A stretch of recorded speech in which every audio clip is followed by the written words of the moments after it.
como yo lo estoy haciendo. Personalmente yo he aprendido bastante. Así que bienvenidos en el nombre del Señor. Vamos a preguntar, ¿qué sabe usted de Esdras y Nehemías? ¿En qué tiempo, o esta historia que ellos cuentan, a qué tiempo se refiere? ¿Quién me ayuda?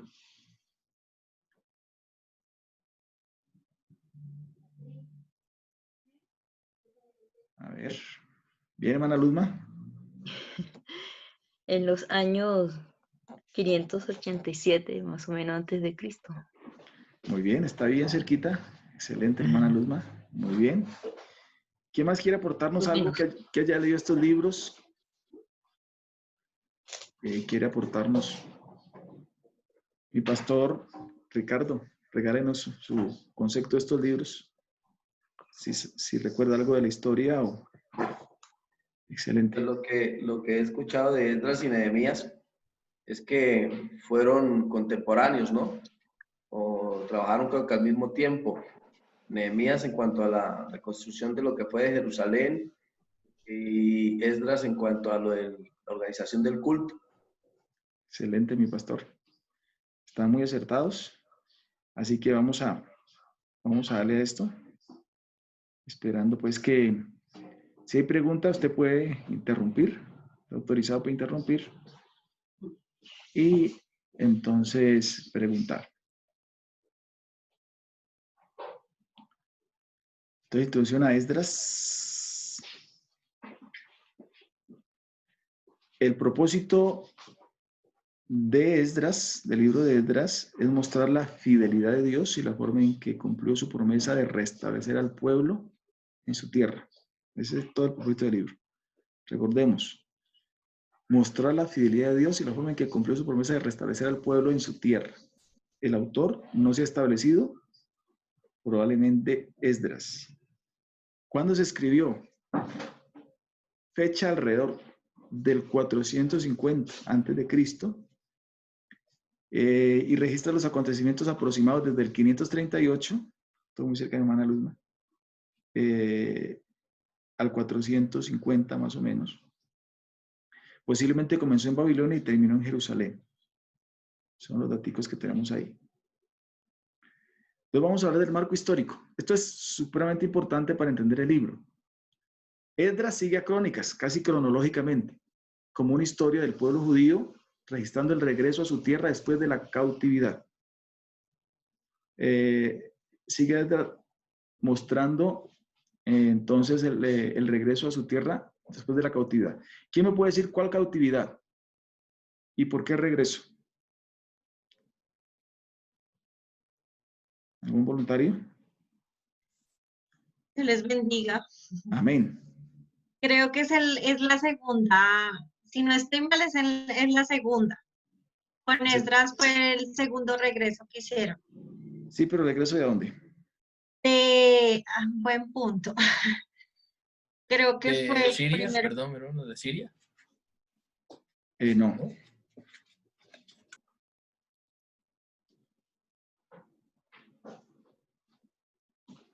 Bueno, vamos a recordar esto para que todo nos quede claro, ¿vale? Aquí les voy a decir. Entonces, recuerde, en el 722, los asirios deportan a las 10 tribus del norte y las dispersaron por todo su imperio. 722. ¿Quiénes? Los asirios. ¿A quiénes? A las 10 tribus del norte. Estos jamás regresaron. Las 10 tribus del norte jamás regresaron a su tierra como pueblo, o sea, como nación independiente, con la bandera de las tribus del norte como israelitas, jamás regresaron, ¿cierto? En el año 605 al 586, porque fueron como 2 o 3 veces, Dios usó a los babilonios, en cabeza de Nabucodonosor, para saquear y casi despoblar Jerusalén. Finalmente, 586 es la fecha que se establece como la fecha de cautiverio de las tribus del sur. Esto es Judá y Benjamín. Y son llevados cautivos, ¿a dónde? A Babilonia. ¿Por quién? Por Nabucodonosor. Año final, 586. Son llevados al exilio. Es quemado el templo, se llevan los utensilios y todo lo que tenemos. Escuche esto. Debido a que Judá persistió en su fidelidad al pacto, Dios disciplinó a su pueblo con 70 años de cautividad. Ahí aparece Daniel como un profeta importante en este tiempo de cautividad, sus amigos. Ahí se escribió toda la historia. Entonces, las 10 tribus, Dios se aparta de ellos, nada que ver. Dios sigue trabajando con Judá y Benjamín, y ahí aparece como protagonistas en la historia. Por ejemplo, el libro de Daniel nos narra toda esa historia de la cautividad cuando llegaron los 3 muchachos que llegaron allá, que no se contaminaron, que fueron echados al horno de fuego, Daniel sirviendo al rey en el foso de los leones. Esa historia se registra en los 70 años de cautividad. Entonces, Dios los disciplina con 70 años de cautividad. ¿Estamos de acuerdo? Esto es importante. Después de los 70 años, escuchen esto, regresaron a Jerusalén. ¿De dónde regresaron? De la cautividad de Babilonia. Como lo reportaron Esdras y Nehemías. O sea, los 2 libros reportan ese regreso. Entonces, Ciro el Persa conquistó Babilonia en el 539. O sea, después del imperio babilónico, vino los medo-persas. Y entre ellos, Ciro lo conquistó. Y el libro de Esdras comienza con el decreto de Ciro, un año después, para que los judíos regresaran a Jerusalén. O sea, en el año 538 regresa la primera parte, ¿sí? El libro relata el restablecimiento del calendario nacional de Judá de festividades y sacrificios, incluyendo la reedificación del segundo templo. Porque recordamos que el primero que construyó Salomón fue destruido. ¿Por quién? Por Nabucodonosor. El segundo, entonces, viene Esdras a construirlo y comenzaron en el año 536 y terminaron en el año 516, o sea, 20 años duraron construyendo el segundo templo. Eso lo relata Esdras, para que nos demos cuenta el marco histórico en el cual se da. Entonces, 3 regresos. El primer regreso de la cautividad de los judíos, de Judá y Benjamín, de la tierra de Babilonia, entonces se dio encabezada por Zorobabel en el año 538, para que tengan ese dato, el primer regreso. El segundo regreso lo guió Esdras, quien guió el segundo regreso en el año 458, ¿sí? 458. Y el tercer regreso fue Nehemías en el año 445. Cada uno hace una historia diferente y es muy importante tener en cuenta eso. 538, Zorobabel, el primer regreso de la cautividad de los 70 años. El segundo fue Esdras, 458. Y el tercero fue Nehemías, que fue el último, que fue 445. Hoy vamos a hablar de lo que hicieron estos hombres, porque es una historia bastante interesante. Y lo que les decía, o sea, una de las pruebas arqueológicas que hace grande la Biblia es que esto que les estoy contando es verdad. En cualquier libro de historia universal usted encuentra estas historias. Por eso nos da como hablamos al comienzo, un argumento firme que la Biblia es verdad, porque lo que habla en ella se puede constatar con arqueología a través de la historia universal. Por supuesto, nuestro libro hace la Biblia. Y estas fechas son precisas ya. Ya estas fechas no son tan imprecisas como al comienzo, somos precisas. No obstante, la autonomía política sin estorbos nunca regresó. O sea, ellos regresaron como una colonia que se les permitió ciertas libertades, pero realmente nunca tuvieron autonomía política, ¿cierto? Algo importante, los profetas Ageo y Zacarías predicaron durante el tiempo de Zorobabel alrededor del año 520 en adelante. ¿Quiénes? Ageo, Zacarías y aún Malaquías. Entonces, me propongo, con la ayuda del Señor, después de esta clase, vamos a dar introducción vamos a adelantarnos a los libros de Ageo, Zacarías y Malaquías para estar en el contexto de esta introducción a la Biblia, porque ellos fueron quienes estuvieron en ese tiempo de estos hombres de Dios. El versículo clave, vamos a pedirle favor a hermano Alexis, por favor, que nos lea el versículo clave de Esdras 6, 21 22. Bueno, dice, comieron los hijos de Israel que habían vuelto del cautiverio, con todos aquellos que se habían apartado de las mundicias de la gente de la tierra para buscar a Jehová Dios de Israel. Y celebraron con regocijo la fiesta solemne de los panes sin levadura 7 días, por cuanto Jehová los había alegrado y había vuelto el corazón del rey de Asiria hacia ellos, para fortalecer sus manos en la obra de la casa de Dios, del Dios de Israel. Amén. Gracias, mi hermano. Este sería el versículo clave del libro de Esdras. Personas claves en el libro de Esdras: Ciro, Zorobabel, Ageo, Zacarías, Darío, Artajerjes I y Esdras. Personajes claves en este libro. Lugares claves: Babilonia y Jerusalén. Características particulares. En la Biblia hebrea, Esdras y Nehemías eran un solo libro, y con Esther comprenden los libros históricos posteriores a la cautividad. Los profetas son Ageo, Zacarías y Malaquías, quienes hablaron al pueblo en ese tiempo. Entonces es importante, los libros después de la cautividad que se escribieron son Nehemías y Esdras, que eran un solo libro, y Esther, que fue en ese tiempo también. Y entonces fueron los libros posteriores a la cautividad, o sea, después del exilio babilónico, ¿sí? Y quienes fungieron profetas en ese tiempo, alentando al pueblo en medio de las dificultades, entonces es Ageo, Zacarías y Malaquías, que fue el último profeta, porque después de Malaquías Dios no volvió a hablar y vienen los 400 años de silencio hasta que aparece Juan el Bautista. En estos 400 años de silencio, me adelanto un poquito, aparecieron historias muy tremendas, como la historia de los Macabeos, que son libros apócrifos, pero no quiere decir que no fueron verdaderos, fueron historias verdaderas, y Dios siguió de alguna manera ayudando al pueblo, pero no habló palabra alguna por profeta.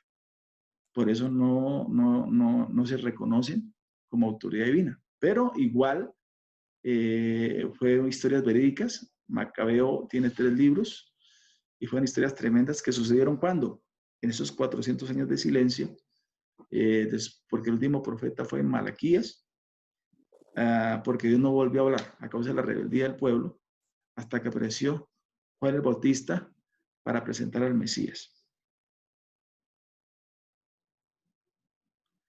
El libro, como bosquejo, tenemos entonces del capítulo 1 al capítulo 6, 22, el primer grupo de cautivos regresa a su tierra y el pueblo reconstruye el templo, ¿sí? El segundo templo. El regreso guiado por Esdras, del 7 al 10. Entonces el segundo grupo de cautivos regresa a su tierra y Esdras se opone a los matrimonios mixtos, porque aunque el pueblo regresó, se mezcló con cosas prohibidas, tomaron mujeres extranjeras y se hizo una mezcla un tanto peligrosa. Recordemos que este segundo templo que reconstruyeron ahí fue destruido. O sea, este segundo templo era el que estaba en el tiempo que vino Jesús y fue destruido exactamente en el año 70 de nuestra era por el general romano Tito, que borró a Jerusalén, borró a Jerusalén de mapa, quemó el templo. La última resistencia, que era enmasada de unos 3.000 judíos, duraron 3 años para capturar esta guarnición, y finalmente la tomaron después de 3 años, pero cuando subieron encontraron que todos los judíos se habían suicidado, prefirieron suicidarse a dejarse conquistar. Y desde ahí, entonces, Jerusalén pasó a simplemente a estar por mano de musulmanes y de todos los árabes, hasta el día de hoy, o mejor dicho, hasta el año 1948, cuando Israel se vuelve a establecer como nación. Desde el año 70 ellos quedaron sin bandera, sin ejército, hasta el año 1948, que fue proclamada como nación, y otra vez tuvieron la bandera de David. Ahorita Jerusalén está, mitad es musulmana o árabe y mitad es de Israel, pero en su totalidad será de Israel, y allí se construirá el tercer templo, que será para la aparición de Jesús como Rey de Reyes y Señor de Señores, que será una vez sea levantada la iglesia. Se dice entonces que que hay un instituto del templo, inclusive usted lo encuentra en internet. Ellos están elaborando todos los elementos del templo y se dice que ya tienen todas las piezas, ya están los sacrificios, el aceite, todas las cosas que se tienen para que cuando deben construir el templo, para eso deben quitar el domo de la roca, que es uno de los templos sagrados musulmanes de mayor, digamos, altura. Cuando se quita ese templo, inmediatamente en ese lugar se construye el tercer templo, que será el definitivo, donde reinará nuestro Dios como Mesías aquí en esta tierra. Le estoy adelantando un poquito, pero esto es historia. Los megatemas, entonces, de Esdras, lo que encontramos allí en Esdras, entonces tenemos el regreso de los judíos, después de la paliza que Dios les da por causa de su maldad, ellos aceptan.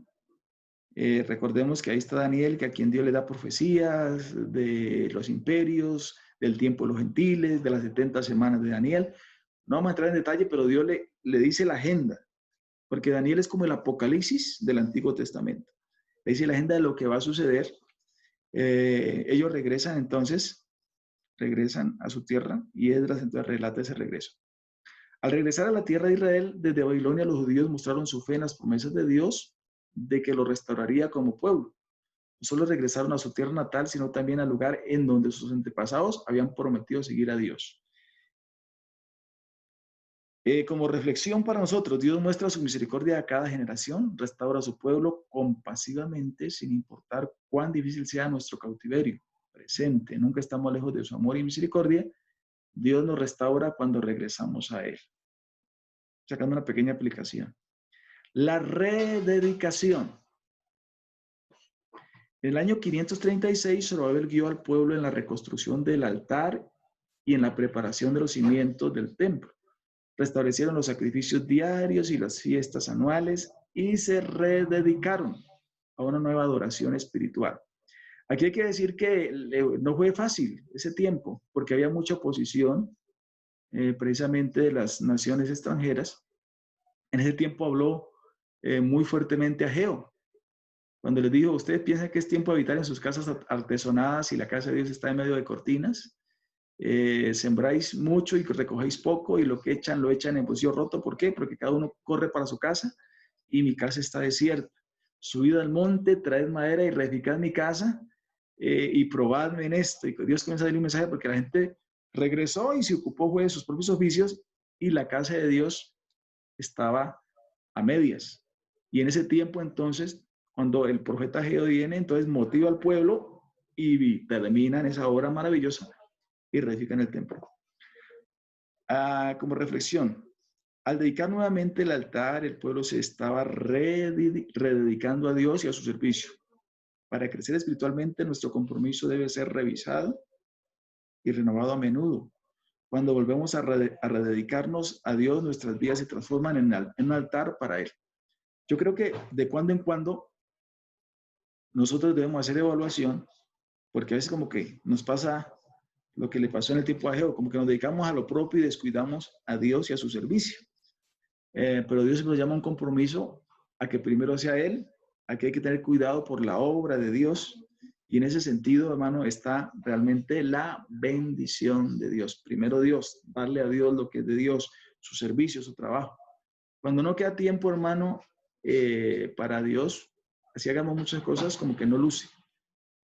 Así que ahí vamos sacando algunos pensamientos que nos pueden ayudar.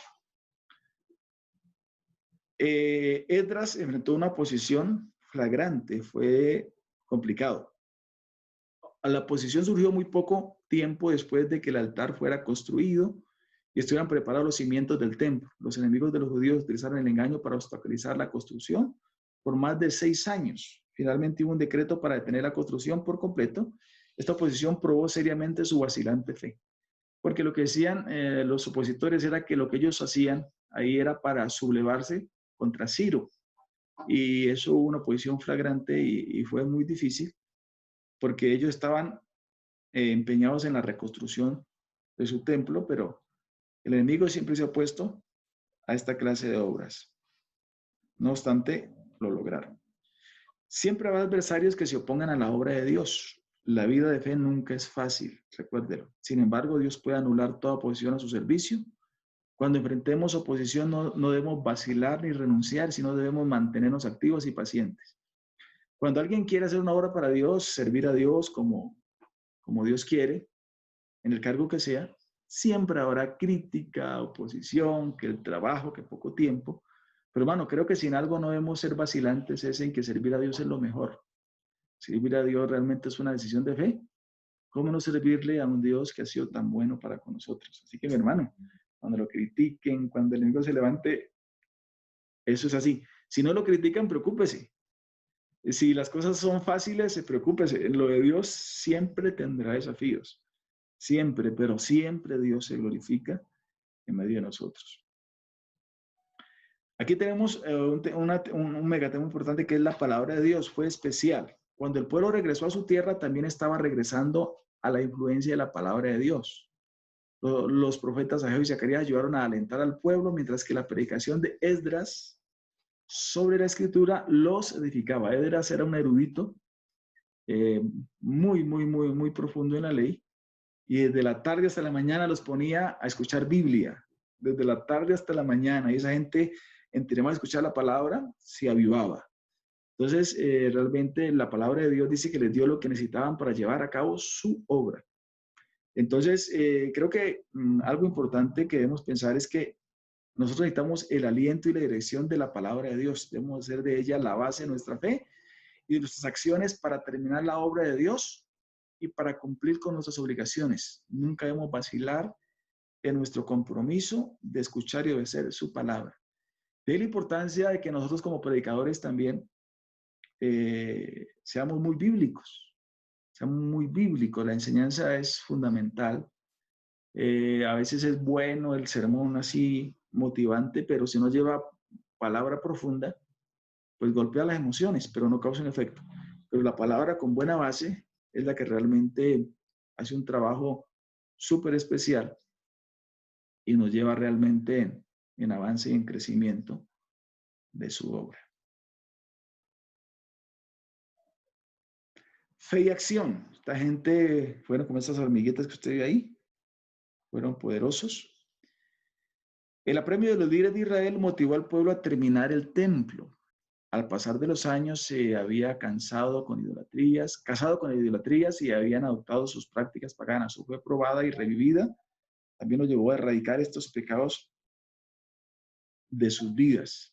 Es fácil casarse, acostumbrarse, caer en conformismo, pero siempre es necesario purificar, depurarnos de cosas, porque el pueblo de Dios, realmente, si queremos avanzar, necesitamos ser limpios de amalgamas, ¿cierto? Somos de Dios y siempre que el pueblo se purifica, se santifica para Dios, Dios puede cumplir su propósito. Hoy en día que hay tantos evangelios livianos, donde yo puedo vivir como quiera, igual ser de Dios, donde cualquier camino conduce al cielo para la gente, déjenme decirle que el evangelio verdadero realmente sigue siendo puro, limpio, y siempre es un llamamiento a una decisión radical de compromiso a Dios. Y en eso pues nos gloriamos, no por ser iglesia pentecostal, pero seguimos predicando el evangelio que toca en lo profundo del cambio, la transformación y un compromiso con Dios. Hoy en muchos evangelios donde se busca es prosperidad, sanidad, venga que aquí Dios prospera, venga que Dios bendice, y ese es el énfasis. Pero no se predica contra el arrepentimiento, contra el nuevo nacimiento, contra abandonar las prácticas mundanales, sino tranquilo que eso sí lo quiero. Lo importante es que usted quiera seguir a Dios, porque Dios mira solamente hacia el corazón. Y aunque es verdad que Dios mira el corazón, pero una vez Dios está en mi corazón, hay una transformación total, que me obliga a mí realmente a querer ser santo para Dios, separado para Dios. Muy importante esto. Entonces la fe lo llevó a terminar el templo y a quitar el pecado de su sociedad. Cuando confiamos en Dios con nuestro corazón y mente, también debemos actuar cumpliendo nuestras responsabilidades diarias. No es suficiente decir que queremos, debemos hacer los cambios que Dios quiere. Importante. Aplicación personal del libro de Esdras. Los mensajes de Esdras son una constante recordatorio de cómo el pueblo de Dios puede extraviar su corazón y sus caminos. Dios está cumpliendo sus promesas, Y a pesar de ello, el pueblo del pacto fácilmente olvida sus promesas y las cualidades que deben caracterizar un real sacerdocio, nación santa, pueblo adquirido por Dios. Entonces, mire que a pesar de que ellos se portaron desleal, Dios los llevó a Babilonia, los azotó. Después de 70 años regresan. No obstante, aún hay cositas bien complejas en el pueblo. Pero a pesar de eso, Dios cumple con su agenda, les cumple a ellos, porque Dios es fiel a sus promesas. Por tanto, Cristo revelado como sacerdote, en el 7:11 Esdras anticipa la función de Cristo de gran sumo sacerdote, como el gran reformador espiritual que llama a Israel al arrepentimiento. Esdras tipifica el papel mesiánico de Cristo como restaurador de los principios espirituales que servían de guía al pueblo de Israel, inclusive su llamado a apartarse del tradicionalismo muerto y de la impureza moral. Entonces, ese celo, esa tenacidad, de alguna manera hay visos ahí del Cristo revelado. Muy bien, amados. Acabamos Esdras, vamos para la siguiente. Pero quisiera saber si hay preguntas del libro de Esdras. ¿Cómo la ven? ¿Les quedó claro? Esdras. Nos vemos muy juiciosos, con cara de estudiosos. Pastor, yo tengo una pregunta. Claro que sí. El templo que en el futuro se va a construir es el cuarto templo. El tercero. Es que ahí es donde me queda la inquietud, porque pues el primero fue el que construyó Salomón y que lo derribó, bueno, que acabó Nabucodonosor, ¿sí? Sí. Luego lo reconstruyen en el templo de Esdras, Sí. que luego es destruido por el romano Tito. Sí. Y entonces el templo que construyó Herodes. Es que Herodes hizo una reforma. Herodes construyó una reforma al templo. Lo amplió mejor, ¿cierto? Pero no tenía era. Esa... Sí, no es el mismo que construyó, o sea, como unas mejoras al templo que construyó Esdras. Ya, Sí. listo. Vale, tenía esa inquietud. Excelente. ¿Cómo les pareció el libro de Esdras? ¿Sabían todo eso de Esdras? Amén, amén, amén.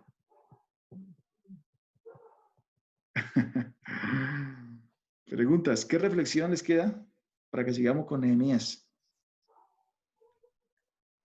Bueno, que debemos perseverar y estar atentos a llenarnos siempre de la palabra del Señor porque pues lo necesitamos a diario. Sí. Muy bien. ¿Quién más quiere opinar? Bueno, yo no tenía claro lo de los 70 años de disciplina que tuvo el Señor para con el pueblo y 70 son 70. Sí, señor, 70 añitos. 70 añitos y luego de 70 años regresaron. Como les dije, las 10 tribus de Israel nunca regresaron. Al menos no hay una base, pues, para decir, es posible que se hayan pasado de las tribus, se hayan pasado a los judíos, mejor dicho, ¿sí? Pero no se contaban ya como tribus, sino básicamente como judíos. Muy bien. Pastor Ricardo, ¿qué nos quiere aportar? No, pastor, usted ya lo dijo todo. Me gustó mucho el comparativo que hizo entre Esdras y el Señor. Está muy, Amén. Amén, amén. muy bonito. No lo había visto así. Muy bonito. Excelente. Muy bien, mi pastor. Excelente. Hermana Evelyn, ¿qué nos quiere aportar? No, muy bonito. De hecho, me quedó sonando y me gustó mucho la palabra rededicar. Me pareció muy, muy bonita, porque ya me imaginé en ese momento cuando me presentaron que yo era una bebé, me dedicaron al Señor, pero qué importante es que yo misma también en cierto periodo del camino deba decirle otra vez me dedico a ti Dios y ahí es donde restaura fuerzas, renueva visión, entonces es algo muy bonito. Oiga, chévere esa perspectiva, sí. Pregunta, pastor. Sí, mi hermanita Luzma. En ese tiempo, en el tiempo de Esdras, fue cuando los babilonios, bajo el gobierno del rey Nabucodonosor, los babilonios conquistaron Jerusalén y allí asesinaron a los líderes de Judá. Sí, precisamente ahí comienza la cautividad, ¿sí? Y esa cautividad dura 70 años. Y Esdras lo que lidera es el regreso de esa cautividad. Pero estás en lo correcto. Así comenzó la cautividad cuando los babilonios, en cabeza de Nabucodonosor, destruyeron el templo, 586, y se llevaron cautivo a todo Israel. Y ahí llegaron los 3 muchachos que narran la historia del horno de fuego. ¿Sí? Pasan 70 años de disciplina, como dice el hermano Elkin, y como ya vimos, hay 3 regresos, con Zorobabel, con Esdras y con Nehemías. Cada uno hizo algo importante. Pastor, ¿y no habría una forma de estudiar como que con una secuencia para ver en los tiempos del cautiverio en esta época de Esdras, de Nehemías anterior? Porque la Biblia lleva ya traes acá y sería bueno como una secuencia para en este año tal sucedió esto, en este año tal sucedió esto, y así uno como Como una secuencia claro, es que está en el libro de Daniel. En el libro de Daniel está toda la secuencia. Básicamente, porque después del imperio babilónico vino los neopersas, y ahí ocurren, pues, historia judía no hay, porque ellos están cautivos, ¿cierto? Simplemente hay acontecimientos de los imperios, ¿cierto? Pero los judíos, como nación, no tienen historia en ese tiempo, están cautivos. Ahí se escribe el Salmo 137, cuando dice que colgamos las arpas en el río Babilonia y nos piden que cantáramos cánticos, y dijeron, ¿cómo cantaremos cántico en tierra extraña? Y que si se olvida mi lengua de Jerusalén, que bueno, Salmo bonito en esa cautividad, ¿cierto? Pero historia judía como tal no hay, ni de reyes, ni de nada, porque simplemente están cautivos, ¿no? Pero igual Dios sigue trabajando. La historia comienza cuando ellos regresan otra vez y vuelven otra vez a construir su templo, que es donde estamos. Pero sí hay, son 70 años de destierro. Gracias, pastor. Amén. Muy bien. ¿Alguien más quiere preguntar? Seguimos. Entonces, con Nehemías. Muy bien, vamos con Nehemías.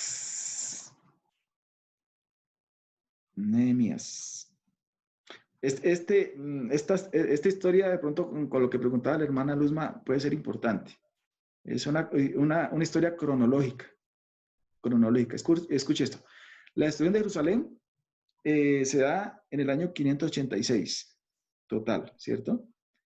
En el año 538 regresan los primeros cautivos, guiados por Zorobabel. Se termina el templo en el año 516, liderada por Esdras. Comienza a reinar Asuero en Persia, 486, acuérdense del libro de Esther. Comienza a reinar Artajerjes en Persia, 465. Esdras, perdón, aquí les dije Esdras, no. Aquí estos, Zorobabel, Nehemías, Esdras llega a Jerusalén año 458. Nehemías llega a Jerusalén y se termina el muro en año 445. Este es importante. Nehemías regresa a Babilonia 433. Nehemías regresa a Jerusalén año 432. El último profeta, que fue Malaquías, que fue el año 430. No se sabe exactamente hasta cuándo. Y vienen los 400 años de silencio. Hasta ahí otra vez clic en la historia. O al menos en la canónica, porque sí suceden eventos. Por eso, si usted lee Macabeos, está bien leerlo como historia. Lo que no, digamos, nosotros lo tenemos es como un libro inspirado, pero la historia es verdadera. Así que importante esta precisión. El profeta Nehemías es el último de los libros históricos del Antiguo Testamento. ¿Sí? Del libro histórico. Registra la historia del tercer regreso a Jerusalén después del cautiverio y relata cómo fueron reconstruidos los muros y cómo se renovó la fe del pueblo. Hermano Cristian, ¿tiene alguna pregunta? Amén, Dios le bendiga, sí, señor. Es que me perdí un poquito con el tema de los tres regresos. Sí. A nivel histórico, ¿es de Babilonia van a Jerusalén Sí. solo una vez y lo que pasa es que son como tres grupos? ¿O son que van a Jerusalén, vuelven a Babilonia, vuelven a Jerusalén? Ahí es donde me perdí como, ¿cuál es la lógica? Porque entiendo que son tres líderes, ¿cierto? O sea, Zorobabel, Esdras, Nehemías, pero no entendí si es por grupos o... Sí, por grupos. Sí, cada uno regresa por grupos. Ok. Cada uno regresa por grupos en un tiempo determinado. Ok. Porque se van todos de una, pero regresan periódicamente. Sí, mi hermanito. Creo que tengo las fechas por aquí, de pronto las recordamos. Si no le queda claro, al final, con mucho gusto, retomamos, ¿vale? Sí, señor, muchas gracias. La ocasión. Bueno, el propósito. Nehemías es el último libro históricos del Antiguo Testamento. Registra la historia del tercer regreso a Jerusalén después del cautiverio y relata cómo fueron reconstruidos los muros y cómo se renovó la fe del pueblo. El periodo histórico cubierto por los libros de Esdras y Nehemías es aproximadamente 110 años. La reconstrucción del templo bajo Zorobabel, inspirada por la prédica de Zacarías, Ageo, duró 21 años. 60 años más tarde, Esdras trajo un avivamiento y un mensaje necesario sobre el culto en el templo. Y 3 años después, Nehemías vino a reedificar las murallas. ¿Sí? Esto para que lo tengamos en cuenta.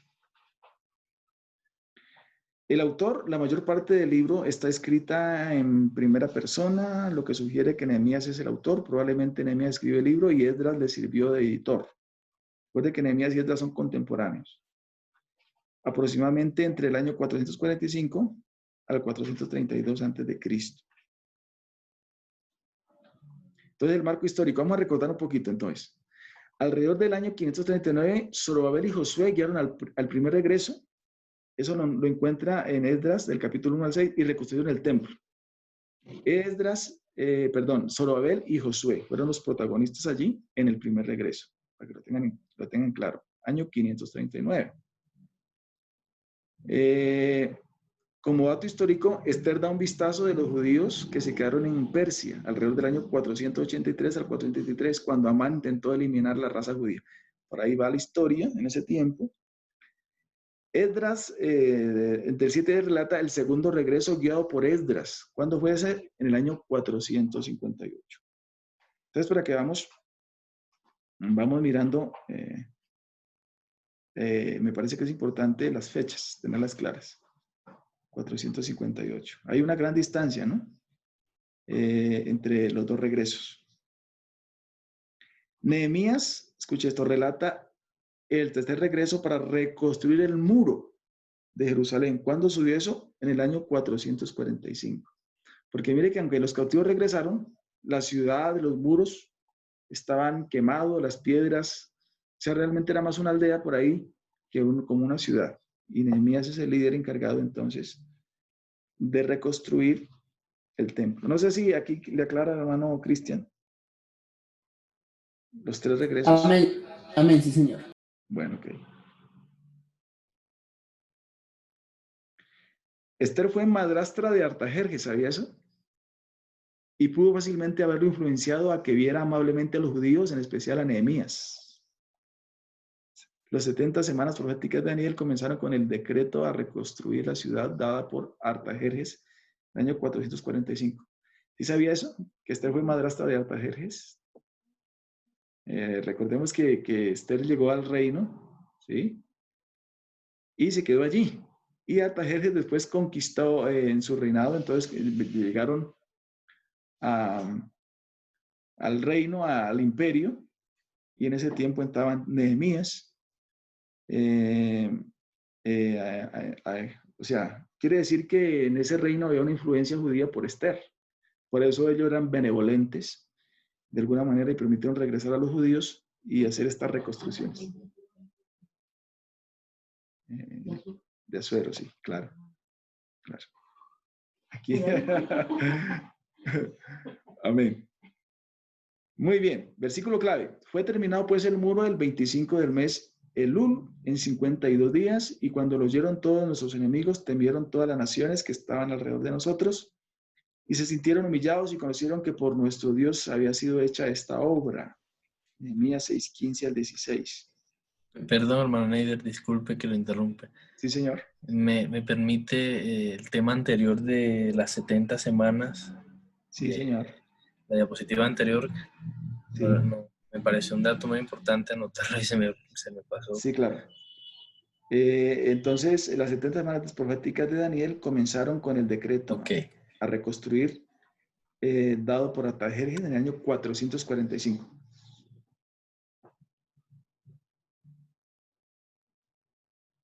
Muy bien. Este ya lo tenemos. Personajes claves aquí, Nehemías, Esdras, y como una película, entonces ahí está Sanbalá y Tobías, que eran los antagonistas, ¿no? Y el lugar clave, por supuesto, Jerusalén. Bosquejo del libro, entonces tenemos la reconstrucción del muro, del capítulo 1 al capítulo 7. Entonces Nehemías regresa a Jerusalén, Nehemías guía al pueblo. Y tenemos también el bloque de reforma del pueblo, en capítulo 8 al 13. Esdras renueva al pueblo, ahí estaba Esdras. Y Nehemías establece pautas importantes. Entonces, aquí tenemos esta historia interesante. Creo que es un libro de liderazgo extraordinario. He leído como 2 libros basados en Nehemías y de verdad que tienen todos los elementos que necesitará todo líder cristiano. La oración, la consagración, la determinación, el valor, la tenacidad para enfrentar la adversidad. Se lo aconsejo. Lea el libro de Nehemías y lea así un buen libro. Un buen libro que le puedo sugerir se llama Pásame otro ladrillo, basado en el liderazgo de Nehemías. Es un libro muy bonito de influencia en el liderazgo. Todos conocemos la historia, que no fue una historia fácil, pero como Dios les ayudó. ¿Qué temática encontramos en el libro de Nehemías? Encontramos entonces que a pesar de que los judíos terminaron el templo en el año 516, los muros de la ciudad permanecieron en ruinas durante los siguientes 70 años. Estos muros representan poder, protección, belleza para la ciudad de Jerusalén. Además, se requería con desesperación para proteger el templo de cualquier ataque y para asegurar la continuidad de la adoración. Dios puso el deseo de reconstruir los muros en el corazón de Nehemías, dándole una visión para el proyecto. Entonces, en el tiempo de Zorobabel y Josué, reconstruyeron el templo, pero sin muro y sin nada. Entonces, hasta que Dios mandó otro líder que fue Nehemías, quien hizo este tremendo trabajo. Como una reflexión, ¿acaso Dios tiene una visión para nosotros? ¿Hay muros que necesitan ser reconstruidos hoy? Dios todavía quiere que su pueblo esté unido y capacitado para su obra. Cuando reconocemos que hay profundas necesidades con nuestro mundo, Dios puede darnos la visión y el deseo de construir. Con esta visión podemos movilizar a la gente a orar, a desarrollar juntos un plan de acción. Y en este sentido, puede ser tu propia vida, que tus muros están caídos. Hay visión de servicio, como en el tiempo de Nehemías, había templo, pero no había muros. Y así que el enemigo se metía cuando quería y los perturbaba. Puede ser en la familia, muros creados en la familia. Se necesita liderazgo para reconstruir muros, comunicación, armonía, santificación, en fin, tantas cosas que el enemigo quiere que nuestros muros estén caídos.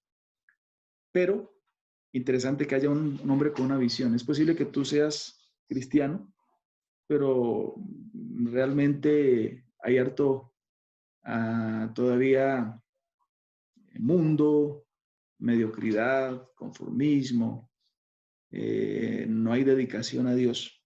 Y el enemigo aplaude. Pasaron 70 años y el pueblo vivía, ofrecía ahí sacrificio, pero no tenía muros, así que cada rato el enemigo se metía al rancho. Hasta que vino un líder y cuando los muros fueron levantados, hubo fiesta porque había una nación resguardada. Revisa tus muros, amigo y hermano querido, a ver cómo están. Un megatema es la oración. Nehemías es un hombre de oración. Nehemías y Esdras respondieron a los problemas en oración. Cuando Nehemías comenzó su obra, reconoció el problema, inmediatamente oró y luego actuó en consecuencia. No actúe para después pedir ayuda a Dios. Aquí es clave que Dios te dirija en todo lo que emprendamos. Cuando uno emprende un proyecto en oración, Dios va aparejando todas las cosas. No quiere decir que no van a haber problemas, sí van a haber. Pero Dios comienza a aparejar. Recuerdo cuando comenzamos nuestro proyecto aquí en Arboleda, habían hartos desafíos, que 300 millones de a dónde, que si nos movemos para el centro muchos hermanos no van a ir. Y recuerdo que una vez mi esposa me preguntaba acerca, yo le dije, amor, desde que esté el 70% de acuerdo, el 30% se va a adecuar, pero está bravo y ya no hay vuelta atrás. Y hay que tomar riesgos. Y bueno, la plata apareció, nos sellaron la obra, nos demandaron.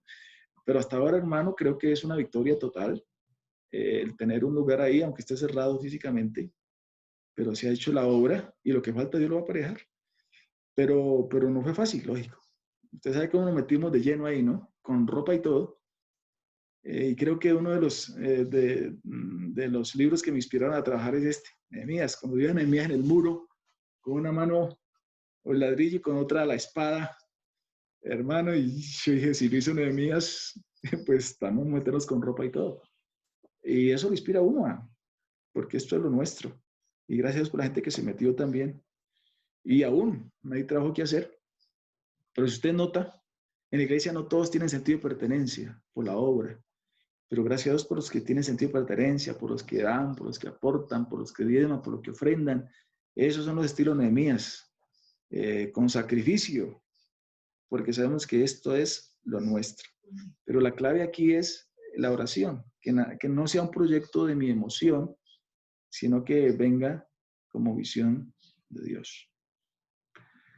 La oración sigue siendo la fuerza poderosa de Dios para resolver los problemas actuales. La oración y la acción van tomadas de la mano. Por medio de la oración, Dios guía nuestros preparativos, nuestro trabajo de equipo y nuestros esfuerzos diligentes para llevar a cabo su voluntad. Entonces, hermano, ore, hermano, como alguien dijo, a Dios rogando y con el mazo dando en todo.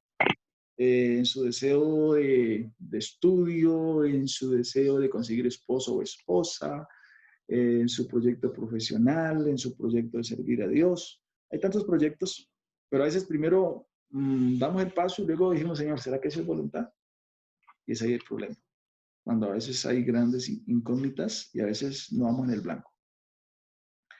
Entonces, el liderazgo, como les decía, Nehemías es un líder extraordinario. Nehemías demostró una capacidad de liderazgo excelente. Estaba espiritualmente listo para escuchar el llamado de Dios. Cuidadosamente planeó, creó un equipo de trabajo, resolvió los problemas y alentó al pueblo para que el trabajo se llevara a cabo. Aun cuando tenía una fe tremenda, nunca evadió el trabajo extra necesario para ser un buen líder. 24/7, compromiso total. Qué bonito tener líderes así, 24/7. Ser un líder para Dios no solo es ganar reconocimiento, tener una posición o ser jefe. Requiere el planeamiento, trabajo duro, valor, perseverancia. Grabas eso, amado servidor. Las expectativas positivas nunca son sustitutos para no hacer el trabajo difícil y para poder guiar a otros. Usted necesita escuchar la dirección de Dios en su propia vida. Maravilloso. Y los problemitas que sinceramente no nos gusta esta palabra, pero hacen parte del trabajo. Templan el carácter, te hacen más fuerte, prueban tu fe, pero al fin y al cabo salimos ganando. Después de comenzado el trabajo, Nehemías se enfrentó al desdén, la calumnia, las amenazas de sus enemigos, así como al temor, al conflicto, al desaliento de sus propios trabajadores. Si bien estos problemas eran difíciles, no impidieron que Nehemías terminara la obra. Esto es una novela completa, este libro. Tiene todos los elementos. Realmente es bonito. Apareció Sanballat y Tobías, símbolo de problemas. Sanballat y Tobías aparecerá en tu vida a cualquier momento para criticar. El desaliento aparecerá en tu grupo, en tu comité, en tu congregación, bueno, siempre aparecerá. Pero es ahí donde uno sabe que es puesto por Dios y uno es llamado a marcar la diferencia. Aunque esté reventado, hermano, levante bandera y diga, bueno, ¿cuántos están conmigo? Ese trabajo hay que hacerlo. Y Dios dará la victoria. Esto es maravilloso. Cuando surgen las dificultades, tenemos tendencias al conflicto y al desaliento. Debemos reconocer que no existen los triunfos sin problemas. Cuando surjan los problemas, los debemos enfrentar cara a cara y seguir hacia adelante con la obra de Dios. Amén. Cara a cara, con tenacidad, con dominio propio, que enfrentarlos. Arrepentimiento y avivamiento. Aquí hay un líder buscando compromiso, ¿sí? Aun cuando Dios había capacitado para que se construyera el muro, la obra no estuvo completa hasta que el pueblo reconstruyó su vida espiritual. Recordemos que había templo, había muro, pero la gente estaba con mezclas. Entonces Esdras instruyó al pueblo en la palabra de Dios. Cuando escucharon, reconocieron el pecado que habían en su vida, lo confesaron y tomaron medidas para retirarlo. Si usted ha leído esta historia, es bastante realmente, ¿qué le diría yo? Conmovedora.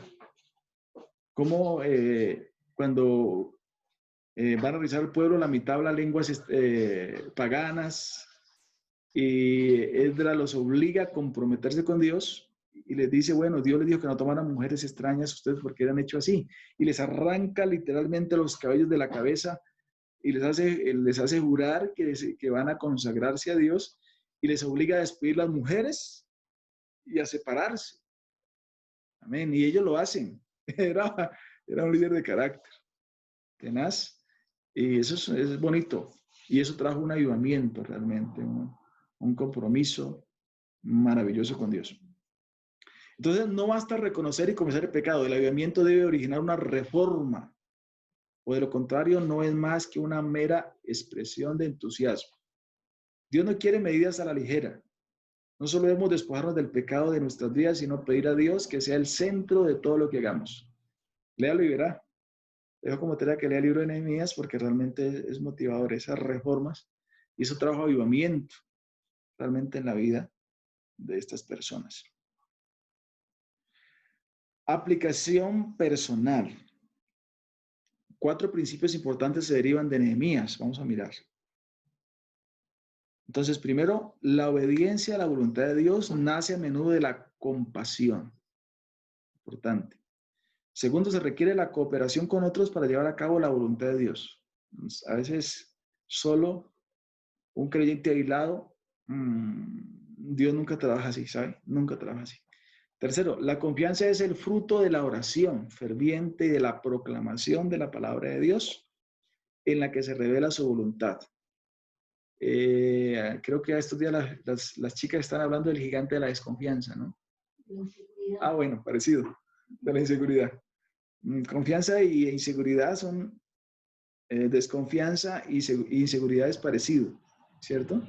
Si queremos tener confianza, si usted quiere sentirse confiado, hermano, realmente nace fruto de la intimidad con Dios. Como seres humanos tenemos defectos, tenemos inseguridades, que soy flaco, que soy negro, que tengo torcido los ojos, que bueno, son cosas que humanamente como que nos hacen sentir pequeños, hieren nuestra autoestima y nos hace inseguros y desconfiados frente a los retos. Pero si usted quiere realmente sentirse seguro, métase en Dios y siente el Dios grande. Con un Dios grande usted se le mete a lo que sea, hermano, se le mete a un tren y sale victorioso. Porque es Dios quien potencia nuestra vida para alcanzar las promesas, nos sostiene en momentos insostenibles y nos hace levantar bandera de victoria.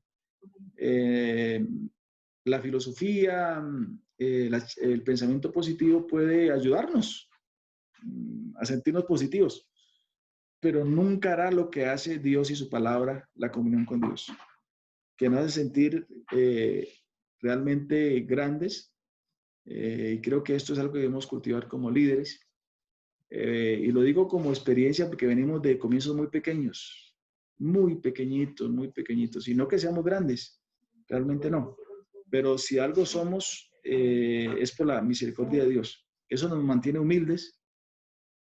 Yo era una persona con demasiadas realmente desconfianza, con autoestima bastante bajo. Y bueno, por la misericordia de Dios aquí estamos, nos falta mucho, pero realmente es Dios quien hace la obra en nuestras vidas. Como cuarto, la valentía debe manifestarse como tenacidad y compromiso en lo tocante a la voluntad de Dios. Si queremos que Dios nos promueva cosas mayores, hermano, comprométase con Dios, tenga compromiso. Sírvele a Dios con tenacidad, con dedicación. Y recuerde que el premio del servicio a Dios es que Dios lo irá promoviendo a niveles mayores de servicio. Recuerde que al que tenía 5 talentos, como premio de trabajo, se le dieron otros 5.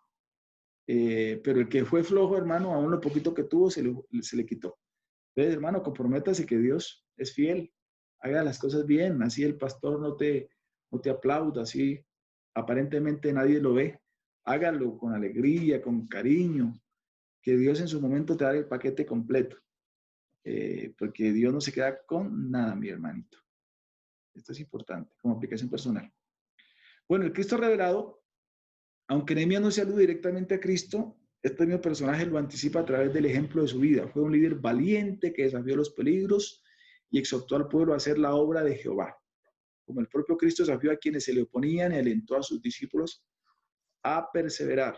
Oraba ardientemente, al igual que Cristo, en Lucas 6:12. Y por último, estaba dedicado a la ley de Dios, un elemento importante también en la vida de Cristo. Amén. Entonces, como reflexión. Muy bien, mis amados. Muchas gracias. Sería esto por el día de hoy, pero retroalimentemos lo que hemos aprendido hoy. Hemos hablado del libro de Nehemías. ¿Qué les pareció? Los escucho, abran micrófonos, prendan cámaras. Me gusta escucharlos para saber si estamos llegando.